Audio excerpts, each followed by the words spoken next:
Hey guys, and welcome to a new video and discussion on discernment, spiritual, personal discernment. If you're watching on YouTube, so good to see you. We haven't done a video like this in a minute.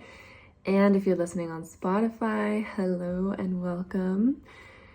I wanted to talk about discernment today because it's coming up massively for me in my own experience and also for my clients, my family, my friends. Discernment is a huge rite of passage, and it's a huge necessity, a tool that we all need to develop in today's day and age. Why is that?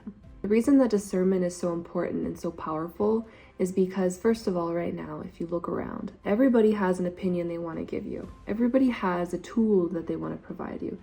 And everybody is so quick to tell you what is right and wrong for you.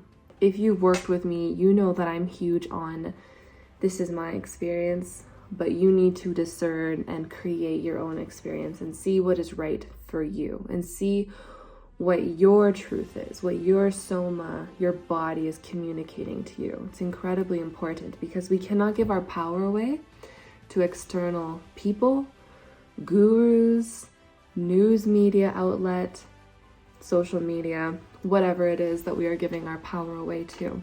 When we do not have discernment and somebody is a powerful figure and they tell us that something is right or that they deem it to be correct, we unwaveringly trust them because there is this intelligence and purity complex in the heart where if you have not been wounded in the past, your innate desire is to trust teachers, to trust who is speaking to you and what they are telling you. Many of us who have had wounded experiences as children, we start to develop discernment early. We start to lose trust in other people and we start to kind of analyze. It can go to a certain degree, right? We can get so far to the other side where we're overanalyzing, we don't trust anybody, we're constantly fearful, we're constantly looking for problems and fear-mongering.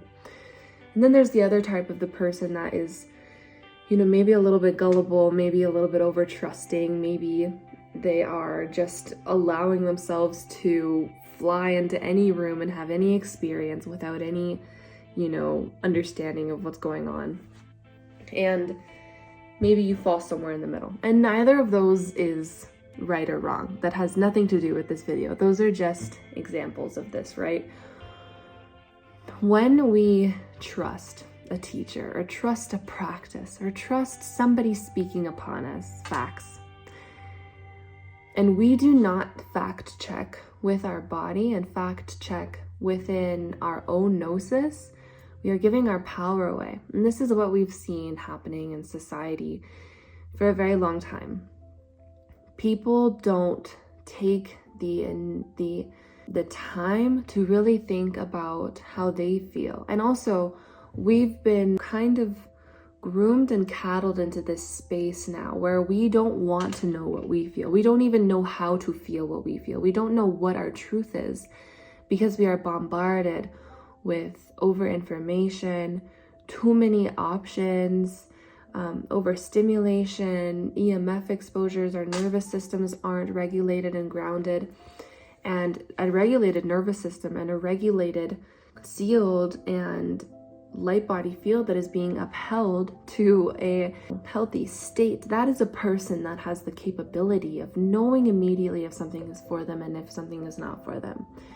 But if somebody is kind of just swaying from thing to thing, being thrusted through life, being put this way, put that way, being told that they should believe this and believe that, and they don't have any, stance and staff inside of them that allows them to know their personal truth, there is a necessity for a personal, sovereign truth with the one true living God. I'm not saying that we need to obliterate the teachings of the masters and become self-serving and only listen to our own truth. That's not at all what I'm saying. I'm saying that we need to develop a sovereign stance and a sovereign ability to understand and feel what God is putting in our hearts, what we truly believe. and what is right for us, and your body will communicate this to you. But instead, right now, we are being incessantly, there's just so much information coming at us, right? And so we don't know how to discern. We don't know what it means to feel something. And then if we do feel something, we feel afraid to walk away from the mass, to walk away from the flock, to leave what is comfortable and what everybody else is talking about. And this is the crux that I'm coming into in the spiritual community, is that I'm realizing that a lot of people are just flocking together. There's a lot of popular gurus or a lot of popular light leaders or whatever they want to call themselves, and they are talking about a lot of information that I personally agree maybe with some of it. I don't really follow that many people, but some of it I know is not true, and yet people don't discern. Their followers don't discern when they speak. They just go, that must be true because you channeled it. And it's like, okay, who are they channeling it from? Where did this information come from? What is their background? What is their, templating? What is their purification? Can you check in your own field where that's coming from? And this isn't me creating fear-mongering and, overanalyzing. This is the sacred right of having a body, of having a field, of having a consciousness and a perception. It is your personal responsibility to be able to discern, to be able to feel into things. And so these teachers, they don't guide the masses or their followers on how to create inner discernment. They just tell them what is true, and they tell them to do it now, and they tell them how it should feel, and they tell them that they should stop blocking themselves, instead of asking them, the person in front of them, the sacred, precious being in front of them who is going through their own spiritual evolution, who has their own unique codex, who has their own unique evolution of self, who is sovereign, and who should develop the ability to discern in their field. They don't ask them what they feel about this. They don't ask them what they think that they should do. They don't ask them when they think they will be ready. And this is stealing our personal sovereignty, our personal rite of passage, of feeling, of learning self, of knowing the body.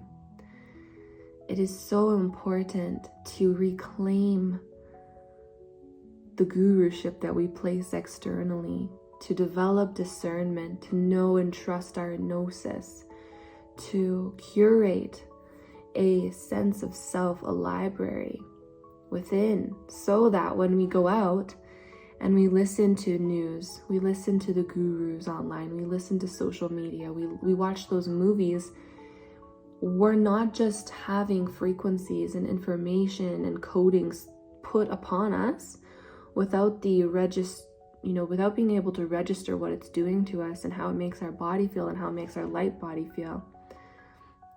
We are able to filter out what is not us. We are able to create discernment around what is your truth. So I keep saying discernment. I want to break this down quickly. Discernment is the ability to intuitively or instinctually sense truth and falsity. Discernment is your personal responsibility in knowing a truth. So when we discern something, say that somebody is speaking something to you, or this is a good example actually, I just gave it to my client the other day. Say you go to a party and it's a spiritual party, oh my gosh, and there's so many people there and you're super curious and you wander up to a group of girls or boys and they're kind of talking about something in your realm, something that you're kind of interested about, you haven't dove too deep into it. And you walk up to them and instantly you feel small. Instantly your field starts to shrink and you feel a bit nauseous. But you're like, you know what? I'm not going to get in my ego about this. I'm not going to judge those people. You start to belittle your gnosis. You start to think, oh, I don't want to be, judgmental of these spiritual people. These spiritual people, they must be my friends, because we're all in the same niche. So you wander up to them, you listen to them talk, your body's communicating something with you. You're like, oh, no, body, you don't know, body. It's okay. I'm just gonna keep watching and listening. So then maybe you wander off, you leave them for a bit. Later on in the night, one of the people in the group, the person who was talking the most, the person who was spewing the most information, you find them, they're causing a huge scene. There's so much drama surrounding them, and you see their aura clearly now. Even when you doubted them, you doubted yourself. First of all, you doubted yourself when you walked up to them because you didn't want to judge them. You didn't want to be mean, or you didn't want to be judgmental. And because you didn't listen to your body, you stayed there and you watched them and you interacted with them. You even maybe called them your friend. You were like, oh, I made new friends. When your body was communicating with you, this person is in alignment with me. This person doesn't make me feel safe. This person isn't a very loving being for me to interact with. That is your body creating discernment. That is your innate discernment. Your body does it naturally and organically. But how many of us have had this experience and we toss our gnosis in the trash because our logical mind wants us to be perfect and wants us to be so loving and so, kind and generous with our time. Spiritual women and men, we need to develop this capacity to be a lone wolf at times. Because when you stand in your light for God, when you stand in your gnosis of what is true and not true for you, and what makes you feel loved and held and honored and cherished as a spiritual being, and what doesn't make you feel held and honored and cherished as a spiritual being, you will be able to find your tribe, the people who actually want to lift you up, the people who actually want you to be the best version of yourself. And when we don't honor our discernment, we are slowly losing our aura's capacity to have inner gnosis and inner trust and to develop to its ultimate state of being and mastery and leadership. That's really all I wanted to share today. This keeps coming up is discernment in the spiritual community, discernment in mass media, discernment in the news, discernment in television, discernment with your friends, discernment with anybody who, when you interact with them, you feel shut down. And here's another thing that these people might say to us. Oh, that's an issue. Oh, you need to take responsibility for being triggered. You need to take responsibility for being so caught up in your ego. There is a difference between having an ego and having an instinctual, intuitive hit about something. Having an ego is absolutely separate from trusting yourself and honoring yourself. And that is just such a low blow that makes no sense that spiritual people will throw at you for whatever reason they possibly can. So honor yourself, honor your gnosis. You don't need to appease everybody. You don't need to be in the mass. You don't need to be a cool kid, be with the popular kids. God will shine such a bright light upon you when you fully and completely trust Creator, Source, and yourself. So, thank you so much for watching. And if you haven't already, please make sure to subscribe, or if you're listening on Spotify, please make sure to follow this page because there's lots of more content, goodness, and all the others to come. I would love to hear from you, beautiful souls who are in my community. I would love to hear how you're doing. I would love to hear what your experience with discernment has been like. And I am so looking forward to connecting with you next time. All my love. Bye.